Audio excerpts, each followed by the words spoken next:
अस्सलाम वालेकुम नाज़रीन, आपका होस्ट आपका दोस्त एहसान नारजो लेट्स सी पाकिस्तान में आपको खुश आमदीद कहता हूँ। उम्मीद करता हूँ कि आप खैर खैरियत से होंगे। आज मैं आपके साथ पॉलिटिकल बात करना चाहता हूँ, सियासी गुफ्तगू, क्योंकि काफ़ी दिनों से मेरे मोअज़्ज़ज़ व्यूवर जो थे इस बात का मुतालबा कर रहे थे कि आप सियासत पे गुफ्तगू करें, एनालिसिस करें, तज्ज़िया करें कि मुल्क में क्या हो रहा है, क्या होने जा रहा है। क्योंकि अपोजिशन बड़ी पुरुम्मीद है कि दिसंबर तक तब्दीली आ जाएगी। मुझे याद है कि पिछले साल दिसंबर में मेरी मुलाकात सेनेटर तला मामून से हुई थी। वो मेरे मोहतरम दोस्त हैं और उन दिनों मौलाना फजल रहमान जलसा लेकर आए थे, धरना लेकर आए थे और वो बड़े पुरुम्मीद थे कि हमें खातरी कराई गई है कि फरवरी तक हुकूमत चली जाएगी। मैंने उनको कहा था कि तला साहब आप भी इधर हैं, हम भी इधर हैं, हुकूमत कहीं नहीं जा रही। हाँ बेशक इमरान खान के लिए मुश्किलात हैं मार्च से मई तक, लेकिन वो शायद निकल जाएंगे, और वो भी अपोजिशन के धरने की वजह से नहीं, उसके अपने हालात, उसके अपने करतूत, उसके वज़रा के हरकतें उसके लिए मुश्किलात पैदा करेंगी। मौजूदा हालात में भी अपोजिशन जो किरदार अदा कर रही है वो इमरान खान को तक़वियत दे रहा है, हथी दे रहा है, मजबूत कर रहा है। भला आप देखें जो मोहतरमा मरियम नवाज साहबा ने अंदाज़ अपनाया है, पहले उनकी जो दानियाल अजीज़ और तलाल चौधरी था, जिस तरह ताबड़तोड़ हमले करते थे मुअज़्ज़ज़ अदलिया पे या हुकूमत पे, तो उसका आपने नतीजा देखा कि अब दोनों खामोश हो गए हैं। तलाल चौधरी तो अपनी हड्डियाँ पसलियाँ तुड़वा के बिल्कुल ही खामोश हो गया है, उसको मोहब्बत बड़ी महंगी पड़ गई। तो अब वही जगह ख्वाजा आसिफ और अयाज सादिक ने ले ली है और अहसन इकबाल ने ले ली है।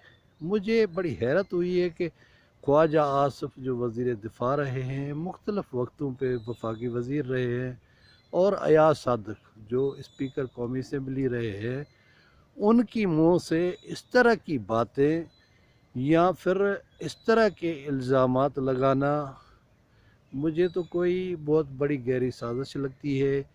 या तो फिर वो इस्तेमाल हो गए हैं या मरियम की वजह से वो इतना आगे निकल गए हैं कि अब वापसी का रास्ता नहीं रहा। बेशक आप हुकूमत के ऊपर तनकीद करें, उसको बुरा भला कहें, लेकिन कौमी सलामती की जो हदूद और क़यूद हैं उनको न फलांगे। ऐसी मुलाकातें, ऐसे राज जो कौमी राज होते हैं जिसका आप असम्बली में हलफ उठाते हैं, और ख़ास तौर पे आप ये ख़ुद इकरार करते हैं कि अदलिया और दिफाई इदारों पे हम तनकीद नहीं करेंगे, लेकिन आपने देखा कि इन्होंने जो अभिनंदन के हवाले से बातें की हैं या जो राज अफशा किए हैं, उसमें हकीकत है या नहीं ये दूसरा पहलू है। और उसके बयान को ISPR ने यकसर मुस्तरद कर दिया। यानी इसका मतलब है कि हुकूमत के मौक़िफ़ को हथी मिली है। भला जिस तरह मरियम नवाज़ और नवाज़ शरीफ इस्टबलिशमेंट के ऊपर तनकीद करके इक़्तिदार में आना चाहते हैं, ये मुमकिन है कि इस तरह वो इक़्तिदार में आएंगे? माजी में भी देखा जाए, जब भी नवाज़ शरीफ इक़्तिदार में आए हैं, उसने इस्टबलिशमेंट के साथ सौदेबाजी की है।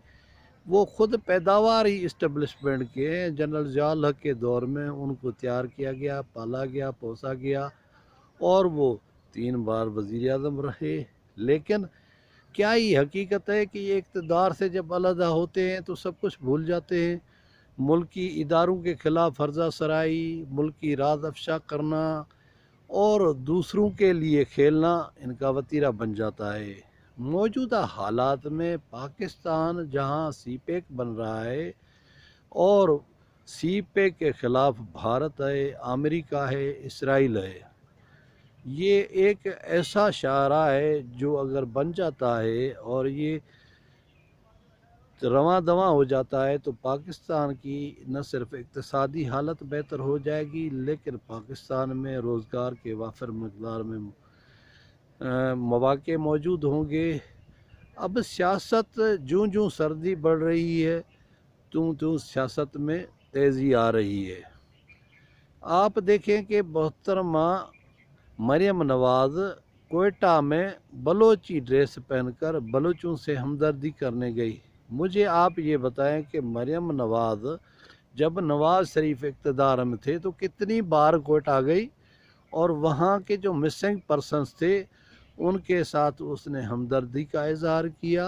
जब मामा कादिर बलोच रेढ़े पे कोयटा से पैदल होके इस्लामाबाद आया था, क्या मरियम नवाज़ ने फूल लेकर उनका इस्तकबाल किया था? नहीं, हरगिज़ नहीं। ये तो अपने सैर सपाटों से इनको फुर्सत नहीं होती थी। कभी लंदन होती थी, कभी जाती उम्रा, कभी वज़ीर आज़म हाउस। बड़ी ताज्जुब की बात है कि जिस मुल्क ने इनको इक़्तिदार दिया, जिस मुल्क ने इनको इज़्ज़त दी, जिस मुल्क ने इनको शोहरत दी, उसी मुल्क के कौमी सलामती के इदारों के पीछे पड़ गए हैं। तो फिर इसका मतलब ये हुआ कि इनके ऊपर जो इल्ज़ामात लगे हैं कि ये इंडिया के हाथों में खेल रहे हैं, मोदी की बातों को तक़वियत दे रहे हैं और अपने छोटे से मफादात के लिए ये सब कुछ करने के लिए तैयार होते हैं। यही वजह है कि पाकिस्तान गुर्बत की वजह से अवाम परेशान है, महंगाई की वजह से अवाम परेशान है। हुकूमत को करने के लिए कुछ नहीं, लेकिन उसको बुरा भला कहने के लिए बहुत कुछ है। मरियम नवाज़ अपनी पार्टी पे पोजीशन मजबूत करती जा रही हैं। सियासी तौर पे वो मुतहरक ज़रूर हैं, लेकिन जो उसने शहबाज शरीफ के ख़िलाफ़ एक गेम चलाई है कि शहबाज शरीफ की पार्टी के ऊपर पोजीशन कमज़ोर हो, यानी उसका तसल्लुत हो मरियम नवाज़ का, और वही सब कुछ कुल हैं और वही पार्टी को चलाएंगी। लेकिन ये अगर देखा जाए कि शहबाज शरीफ ने बड़े भाई का हर मुश्किल वक्त में साथ दिया, उसके ऊपर बहुत प्रेशर था कि वो पार्टी से पार्टी बनाए, लेकिन उसने सारे प्रेशर को डिफ्यूज़ किया और वो भाई के साथ खड़े रहे। लेकिन जिस तरह शहबाज शरीफ की लाइन थी कि मुल्की इदारों के साथ टकराव न किया जाए, आपको याद होगा कि जब नवाज़ शरीफ ने फैसला किया था कि मैं महादाई करूंगा, तो उस वक्त शहबाज शरीफ ने बड़े भाई को समझाया था कि भाई ऐसा न करो, अगर आपने इस्टेब्लिशमेंट के साथ लड़ाई लड़ी तो नतीजा ये होगा कि हमारा कारोबार भी डामाडोल हो जाएगा, हमारा मीडिया ट्रायल भी होगा, हमारा इक़्तिदार भी हाथों से चला जाएगा और हम सलाखों के पीछे भी होंगे। आज देखें, नवाज़ शरीफ तो लंदन में बैठे हुए हैं और मरियम नवाज़ बाहर घूम रही है, लेकिन शहबाज शरीफ, उसका बेटा हमजा शहबाज शरीफ जेल में बैठा हुआ है। दूसरा, उसका मुल्क से बाहर है, उसकी बेटी को इश्तिहारी करार दिया गया है। गर्ज के शहबाज शरीफ ने पार्टी के लिए न सिर्फ कुर्बानी दी है, बल्कि उसने जब वज़ीर आला था तो मुतहरक वज़ीर आला का रोल भी अदा किया, और जब बारी आती है उसको कुछ देने की तो मरियम नवाज़ आगे सीना तान के खड़ी होती हैं और अपने चाचा को कुछ देने की पोजीशन में नहीं होती। यही सूरत हाल है कि अब मरियम नवाज़ ने ठान ली है कि मैंने इदारों के ऊपर कीचड़ उछालनी है, इदारों को बुरा भला कहना है, इदारों को जो है ना गालियाँ देनी है, और इसी तर्ज़ अमल पे वो सियासत में आना चाहती है, इक़्तिदार में आना चाहती है। शायद किसी नजूमी ने उनको ख्वाब दिखा दिया है कि तुम बेनज़ीर के रूप में वज़ीर आज़म बनोगी। अब कहाँ बेनज़ीर, कहाँ मरियम नवाज़। बेनज़ीर के वालिद ने कुर्बानी दी, उसकी माँ ने कुर्बानी दी, उसके भाइयों ने कुर्बानी दी। यहाँ तो उल्टी गंगा बहती है। मियाँ नवाज़ शरीफ जब जेल में जाते हैं तो कभी सौदेबाजी करके रात के अंधेरे में सऊदी चले जाते हैं तो कभी बीमारी का बहाना करके प्लेटलेट्स का मामला बनाकर और लंदन रुकते सफ़र हो जाते हैं।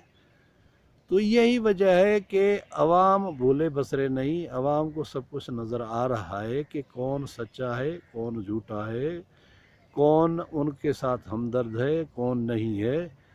तो मरियम नवाज़ को चाहिए कि इस तरह की सियासत, इस तरह की तर्ज़ अमल से न तो वो इक़्तिदार में आ सकती है, न ही हुकूमत को गिरा सकती हैं। अगर ये हुकूमत इमरान खान की हुकूमत जाएगी तो अपनी नाअहली, अपनी कमअक्ली और अपनी कोताह नज़री से जाएगी, अपोजिशन या हिज़्ब इख्तिलाफ की तरफ से नहीं जाएगी। आप दूसरे तरफ देखें कि PDM के सरबराह मौलाना फजल रहमान जो अब इस अपोजिशन इत्तेहाद की सरबराही कर रहे हैं, उनका तो दुख समझ में आता है क्योंकि वो इक़्तिदार से अलहदा हो गए, इससे बिलू ऐवानों से बाहर हो गए। लेकिन नवाज़ लीग तो पंजाब में भी हिस्सेदार है, तो वफाक में भी हिस्सेदार है, उसकी असेंबली में भी लोग बैठे हुए हैं, सूबाई असेंबली में बैठे हुए हैं। दूसरी तरफ जो नज़र आ रहा है कि अब मुल्लाओं का सियासत से ताल्लुक़ ख़त्म हो गया है, जमात इस्लामी हो या मौलाना फजल रहमान हो, जब तालिबान की पौध ख़त्म हो गई तो मेरे ख्याल में अब इनकी ज़रूरत नहीं और न ही इनको असेंबली में आने देंगे। यही वजह है कि ये सारी लड़ाई का मकसद ये है कि सेनेट के इंतखाबात मार्च में न हों, क्योंकि पहली बार सेनेट के इंतखाबात होने से इस्टेब्लिशमेंट ताकत में आ जाएगी और ताकत का वो तवाज़न जो नवाज़ लीग, पीपल्स पार्टी या दूसरी जमातों के हाथ में था वो दिगरगूं हो जाएगा। अब ये सारी महाज़ाराई, सारी लड़ाई का मकसद ये है कि सेनेट के इंतखाबात न हो। लेकिन वाक़फ़ान हाल कहते हैं कि सेनेट के इंतखाबात भी हो जाएंगे और हुक्मरान जमात सेनेट में भी अक्सरियत में आ जाएगी और ये इसी तरह ही चलता रहेगा। 15 नवंबर के बाद कोई गिरफ़्तारियों का नया सिलसिला शुरू हो जाएगा, जिसकी इब्तदा शायद ख्वाजा आसिफ, अयाज सादिक, अहसन इकबाल और दीगर से हो और जिसके ताने बाने जाके PDM की क़यादत तक हों, क्योंकि बिलावल भुट्टो या पीपल्स पार्टी हुकूमत के ख़िलाफ़ सरगर्म तो हैं, बयानबाजी तो कर रहे हैं, लेकिन वो उस हद तक नहीं जाएंगे, हुकूमत को नहीं गिराएंगे। उसकी वजह यह है कि पीपल्स पार्टी सिंध में हुक्मरान जमात है, उनके पास एक सूबा है जो बरसों से उनके पास है, लिहाजा वो कभी भी अपने पाँव पे कुल्हाड़ी नहीं मारेंगे। तो लिहाजा पीपल्स पार्टी खिलाफ बातें भी करती रहेगी और बयानबाजी भी करती रहेगी, लेकिन असेंबलियों से इस्तीफ़ा नहीं देगी। बाकी बात रह जाती है नवाज़ लीग की।